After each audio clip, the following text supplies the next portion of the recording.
എമ്പുരാൻ കാരണം ഒരു പക്ഷേ ഗോകുലം ഗോപാലൻ വീണ്ടും അവരുടെ ശ്രദ്ധയിൽപ്പെട്ടു എന്ന് വരാം.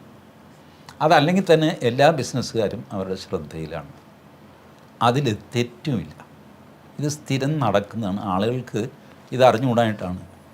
ഞാൻ ഒരു ചെറിയ കമ്പനി നടത്തുമ്പോൾ ഇൻകം ടാക്സിൻ്റെ തുരുതുര എനിക്ക് നോട്ടീസ് വരുമായിരുന്നു. കാരണം 10 പൈസ ഞാൻ ഇൻകം ടാക്സ് കൊടുക്കില്ല. ഇൻകം ഡിക്ലെയർ ചെയ്യും, എന്നിട്ട് ഞാൻ തർക്കിക്കും. 27A പ്രകാരം ഇത് ടാക്സബിളല്ല, 33B പ്രകാരം ഇത് ടാക്സബിളല്ല.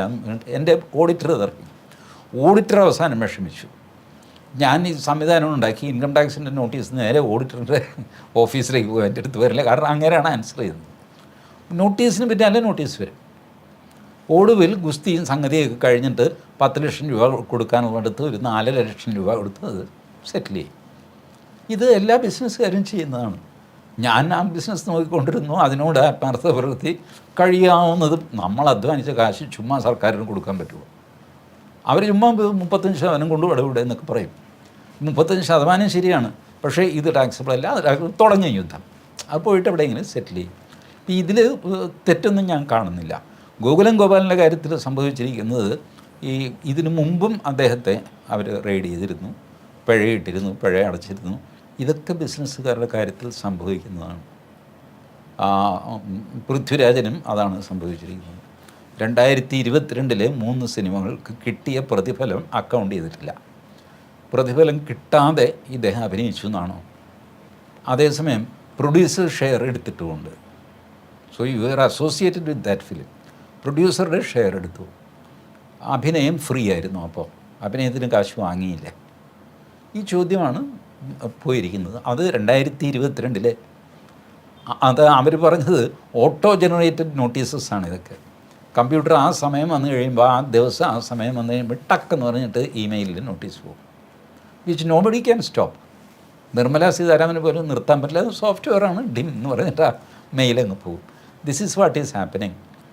ബട്ട് ഗോകുലം ഗോപാലനെ ചൊല്ലി ഒരുപാട് പരാതികൾ ഈ മലയാളികൾ, ഞാൻ അദ്ദേഹത്തിൻ്റെ ഭാഗം വാദിക്കുകയല്ല കേട്ടോ. മലയാളികൾക്കൊരു സ്വഭാവമുണ്ട്, മുതലാളിമാരോട് ഭയങ്കര ദേഷ്യമാണ്.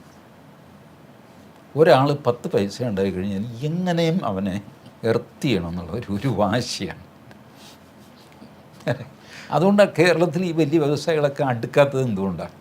കാരണം കേരളത്തിൽ ഈ അസൂയ കൊണ്ട് നിക്കപ്പുറതിയില്ലാത്തൊരു സ്ഥലമാണ് കേരളം. ഇപ്പോൾ ഗോകുലം ഗോപാലൻ, യൂസഫ് അലിയുടെ പേരിൽ എന്തൊക്കെ കഥകളാണ് അടിച്ചിറക്കുന്നത് യൂട്യൂബിൽ, അതിലും ഇതിലുമില്ല. അവസാനം സൈഡിട്ട് അദ്ദേഹം പോയിട്ടൊരു സ്റ്റേ ഓർഡർ മേടിച്ച് എല്ലാ വീഡിയോയും കൂടെ എടുത്ത് കളയിടാന്നൊക്കെ പറഞ്ഞ് കളഞ്ഞു. കാരണം ഒരു ബിസിനസ്സുകാരനാകുമ്പോൾ EDയുടെ നോട്ടീസ് വരും, ഇൻകം ടാക്സിൻ്റെ നോട്ടീസ് വരും, റെയ്ഡ് വരും. നമ്മുടെ സിനിമാ നടൻ ദിലീപിൻ്റെ വീട്ടിൽ റെയ്ഡ് നടന്നതാണ്. ദിലീപ് അന്ന് തമാശയ്ക്ക് പറഞ്ഞു, ഇവിടം വരെ വന്ന് ബുദ്ധിമുട്ടുണ്ടായിരുന്നു, വീടുമായിട്ട് ഞാൻ അങ്ങോട്ട് വന്നേനെ. ഇൻകം ടാക്സ് ഓഫീസിലേക്ക് എൻ്റെ വീട് കൊണ്ടുവന്നിട്ട് ഇതേ റെയ്ഡ് ചെയ്തു ചേട്ടാ, നിങ്ങൾ ഇത്രയും 10-17 പേര് ഇവിടം വരെ വരട്ടെ, തമാശയ്ക്ക് പറഞ്ഞു. അപ്പോൾ ഇങ്ങനെ ഇത് നടക്കാറുണ്ട്.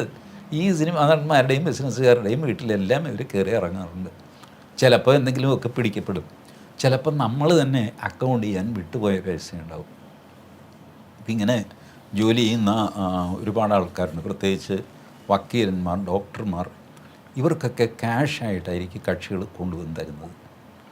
അല്ല, ഞാൻ ചെക്ക് മേടിക്കുകയുള്ളൂ എന്നൊക്കെ പറയാൻ പറ്റുമോ? കാശല്ലേ കൊണ്ടുവരുന്നു, മേടിച്ച് പറ്റി.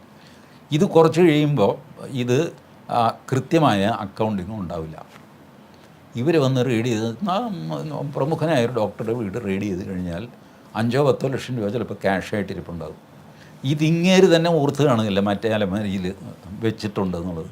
അത് പിന്നെ ബാങ്കിൽ കൊണ്ടുപോയി ഇടാമെന്ന് പറഞ്ഞ് വെച്ചു വിട്ടുപോയി. ഇതിനിടയ്ക്കാണ് ഇൻകം ടാക്സ് കയറി വരുന്നത്, കുടുങ്ങി.